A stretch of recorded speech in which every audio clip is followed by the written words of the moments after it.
علیکم نوی ویډیو سره تاسو غرکلی ویو امید لرم چې تاسو ټول به روغ او خوشحاله وئ ژوند په مزو کې به وئ ډېر زیات ظلم شوی ډېر زیات افسوسناکه واقعه مخې ته شوې ده ډیر کې د یو کور 3 کسان ډېر په بد حال باندې قتل شوي هغه 3 کسانو کې یو بوډۍ مور او 2 زنانه شامل یعنی 2 پیغلې لورانې شامل دي دوستانو دا چا قتل کړل په څه وجه یې قتل کړل پوره معلومات در سره په دې ویډیو کې شریکوم زموږ دا ویډیو خامخا وګورئ چې پوره معلوماتونه ځان خبر د نورو معلوماتي ویډیوګانو لپاره زموږ چینل سبسکرایب کړئ د نشان څخه مخه وخی چې زموږ هر یوه نوې معلوماتي ویډیو تاسو ته په اسانۍ سره میلاویږي ډېر د افسوس مقام دی ډېر زیاته افسوسناکه دردناکه واقعه رامخې ته شوې ده یو کور 4 کسان یعنې 3 کسان ډېر په بد حال باندې قتل شوي دي او 4 کس په هسپتال کې ډېر په بد حالت کې پروت دی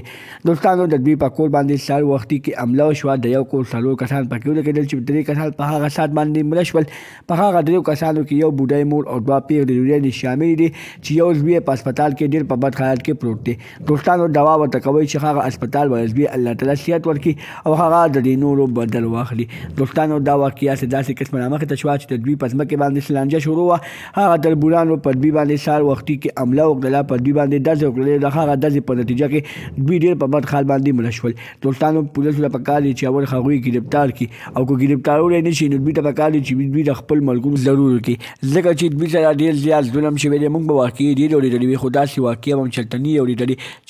چې د سړو په جګړه کې د ښځو قتلونه وشي دوستانو هغه ظالمان دي الله تباه کړي او دوی لري الله مغفرت نصیب کړي د نورو معلوماتي ویډیوګانو لپاره زموږ چینل سبسکرایب کړئ د نشان څخه مخه وخی چې زموږ هر یوه نوې معلوماتي ویډیو تاسو ته په اسانۍ سره میلاویږي والسلام